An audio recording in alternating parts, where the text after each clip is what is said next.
Hallelujah! সবাইকে জয় যিশু, praise the Lord. তো মহান ঈশ্বরের ধন্যবাদ হোক। তো ঈশ্বর আরো একটিবার সুন্দর দিন, সুন্দর সময় আমাদের উপহার দিয়েছেন। তো সেই জন্য মহান ঈশ্বরকে ধন্যবাদ জানাই। কারণ ঈশ্বর আমাদের এই সুন্দর দিন না দেখতে পেলে আমরা দেখতে পেতাম না। কারণ আমরা যদি হসপিটাল, নার্সিং হোমে দেখি, তো কত মানুষ সেই কষ্টের মধ্যে রয়েছে। আজকে কত জীবন্ত সাক্ষী হয়ে গেল যে কারোর সুগার ছিল এত, ৫০০ সুগার ছিল। ঈশ্বর তাকে কত সুন্দরভাবে সেই দিদিভাইকে আশীর্বাদ করেছেন। আর সেই দিদিভাইয়ের কি সুগার সে খুব সুন্দরভাবে কমে গেছে। সে কে আশীর্বাদ করেছেন? সেই জীবন্ত ঈশ্বর, যার কাছে আমরা প্রার্থনা করলে সেই প্রার্থনার উত্তর পাই, যার কাছে যাচ্চা করলে সেই যাচ্চার উত্তর ঈশ্বর আমাদেরকে দেন। ঈশ্বরের বাক্য বলছে যে ১ থেকে ২ এর অধিক হলে ঈশ্বর সেখানে স্বয়ং উপস্থিত থাকেন।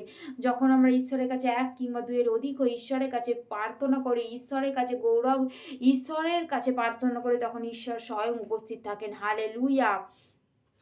তো সেই জীবন্ত ঈশ্বরের কাছে আমরা যেন প্রার্থনা করি, সেই বিশ্বাস ভূমি যেন আমাদের ঈশ্বরের হয়। হালেলুয়া!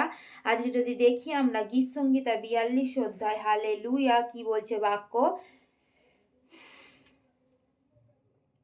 হরিণী যেমন জলস্রোতের আকাঙ্ক্ষা করে, তেমনি হে ঈশ্বর আমার প্রাণ তোমার আকাঙ্ক্ষা করিতেছে। এখানে ঈশ্বরের বাক্য বলছে হরিণী যেমন জলস্রোতের আকাঙ্ক্ষা করে, সে হরিণী কি করে? সেই জল স্রোতের আকাঙ্ক্ষা করে, তেমনি আমার প্রাণ ঈশ্বরের জন্য আকাঙ্ক্ষিত হবে। দেখো, আমরা যখন ঈশ্বরকে বিশ্বাস করি, আমরা সকালে কি করি?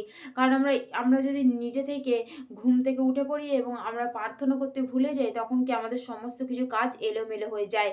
কিন্তু যখন আমরা সেই প্রার্থনা, সেই সুন্দর দিনের প্রার্থনা ঈশ্বরের ওপর দেয়া থাকবে, ঈশ্বরকে বিশ্বাস করব, ঈশ্বরের প্রতি দেয়া থাকবে, তখন ঈশ্বর আমাদেরকে আশীর্বাদ করবেন এবং ঈশ্বর আমাদেরকে সেই স্বর্গদূতের দ্বারা ঘিরে রাখবেন এবং তার আগুন দিয়ে ঢেকে রাখবেন। আমাদের বাইরে যাওয়া, ভিতরে আসাকে রক্ষা করবেন। ঈশ্বরের বাক্য যে হরিণী যেমন জলস্রোতের আকাঙ্ক্ষা করে, সে হরিণী যেমন আকাঙ্ক্ষিত। কোনো মানুষ দেখো, আমাদের যখন খিদে পায় আমরা কি করি? খুব আমাদের ক্ষুধার্ত মেটানোর জন্য যা পাই কি করি? আমরা আলু ভাতে ভাতও খেয়ে নিই। যে তখন কি আমাদের মাংস ভাতটাই যে খেতে হবে এরকম নয়। সেই ডাল ভাতটা হলেও কি করি না? আমরা খেয়ে নিই। সেরকমই সেই হরিণী যেমন জলস্রোতের আকাঙ্ক্ষা করে, তেমনি আমার প্রাণ ঈশ্বরের জন্য আকাঙ্ক্ষা করবে। আমার প্রাণ কি হবে না? ঈশ্বরের জন্য আকাঙ্ক্ষিত হবে। সে ক্ষুধার্ত হইবে।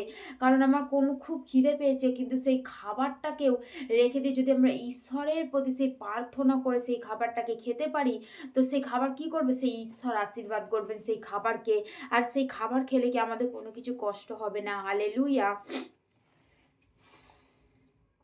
সেই জন্যই বলছে আমার প্রাণ তোমার আকাঙ্ক্ষা করিতেছে। ঈশ্বরের জন্য, জীবন্ত ঈশ্বরের জন্য আমার প্রাণ তৃষ্ণার্ত। সেই কি বলছে? জীবন্ত ঈশ্বরের জন্য। সেই ঈশ্বর কি জীবন্ত। আমরা কোনো মানুষকে দেখি, সে যখন জীবন্ত হয়ে থাকে সে কি সমস্ত কিছু করতে পারে। তার মধ্যে অহংকার থাকে, তার মধ্যে কি থাকে?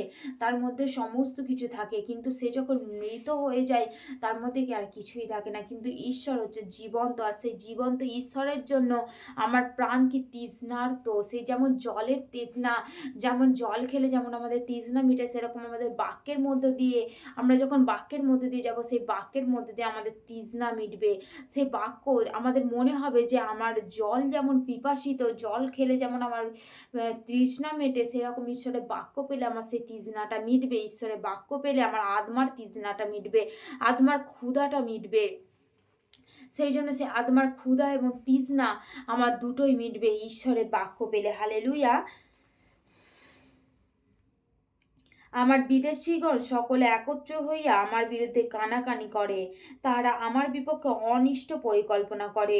কোন প্রকার মারাত্মক বিষয় উহাতে লাগিয়াছে, সে পড়িয়া আছে আর উঠিবে না। আমার যে মিত্র আমার বিশ্বাসপাত্র ছিল ও আমার রুটি খাইত, সে আমার বিরুদ্ধে পাদমূল উঠাইয়াছে। হালেলুয়া!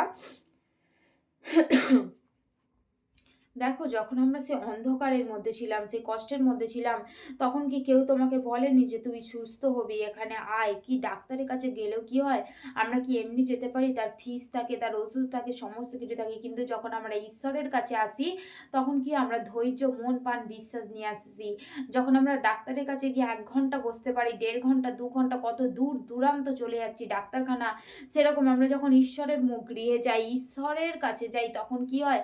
আমাদের সেই জায়গা সবাইকে কি হয় অনেক দূর মনে হয়। আর সেই জগতের মানুষ যখন তুমি খারাপের মধ্যে থাকবে, তাদের সাথে মিশে থাকবে, তখন কি হবে? কারণ তারাও তো অন্যের নিয়ে সমালোচনা করছে, তারাও তো অন্যের বিরুদ্ধে কথা বলছে, তারাও সেই ভুলের মধ্যে রয়েছে, সেই মদ্যপানের মধ্যে রয়েছে, সেই নেশার মধ্যে রয়েছে, সেই পাপের মধ্যে রয়েছে। সে খ্রিস্টের প্রিয় তাদের সঙ্গে যখন তোমার সেই বন্ধুত্ব ছিল, তখন কি তারাও তোমার বন্ধু ছিল, তুমিও তার বন্ধু ছিলে। কিন্তু এখন যখন তুমি প্রভু যিশুকে জেনেছো, সেই পাত্রে যখন তুমি তাদের সাথে বসছো না, তখন তারাই তোমাকে কি মনে করছে? শত্রু মনে করছে। এখানে বাইবেলে স্পষ্টই বলছে যে আমার যে মিত্র আমার বিশ্বাস পাত্র ছিল, সেই মিত্র, সেই বন্ধু, জাগতিক বন্ধু যে তোমার বিশ্বাস ভূমি ছিল, যে তোমাকে এতদিন এক গ্লাসে তুমি খেতে, যার সাথে তুমি একসাথে বসতে, কিন্তু সেই তারাই কি করবে না? তোমাকে নিন্দে তাড়নার চোখে ঠেলে দেবে। তারাই তোমাকে যিশু নিয়ে ধর্ম প্রচার করছিস, তুই এরকম এইটা করছিস, ওইটা করছিস, তারাই তোমাকে নিন্দে তাড়না করবে। তুমি স্বচক্ষে দেখিতে পাইবে। হালেলুয়া! তো ঈশ্বরের বাক্য আরো বলছে যে, হে সদাপ্রভু, তুমি আমার প্রতি কৃপা করো। আমাকে উঠাও যেন আমি উহাদিগকে প্রতিফল দিই। আমি ইহাতেই জানি যে তুমি আমাতে প্রীত। কেননা আমার শত্রু আমার উপরে জয়ধ্বনি করে না। তুমি আমার সিদ্ধতায় আমাকে ধরিয়া রাখিয়াছ এবং চিরতরে আপনার সাক্ষাতে স্থাপন করেছ। ধন্য সদাপ্রভু ইস্রায়েল ঈশ্বর, অনাদিকাল হইতে অনন্তকাল পর্যন্ত। আমেন ও আমেন। হালেলুয়া! তো এখানে ঈশ্বরের বাক্য স্পষ্টই বলছে যে অনাদিকাল থেকে অনন্তকাল পর্যন্ত। আমেন। সেই ঈশ্বর তোমাকে অনন্তকাল পর্যন্ত আশীর্বাদ করবেন। আর যে সন্তানরা তোমার বিরুদ্ধে গর্জে উঠেছে, তারা কি একদিন স্তব্ধ হয়ে যাবে। তারা একটা সময় কি তারা নিস্তব্ধ হয়ে যাবে। ঈশ্বর তোমার জীবনে আশীর্বাদ করবে। আর ঈশ্বর কি তাদের কাছে তোমাকে লজ্জিত হতে দেবে না। তাদের বিরুদ্ধে, তারা যে তোমার বিরুদ্ধে চক্রান্ত করছে, তুমি তাদের নিয়ে প্রার্থনা করো, তারা অবশ্যই মন ফিরাবে। একটা সময় আসবে যখন তারাও সেই প্রভু যিশুকে চিনবে। হালেলুয়া! ঈশ্বরের বাক্য এটাই বলল সবাইকে। জয় যিশু, প্রেজ দ্য লর্ড। আমেন। ঈশ্বরের বাক্য ঈশ্বর আশীর্বাদ করুক। আমেন। জয় যিশু।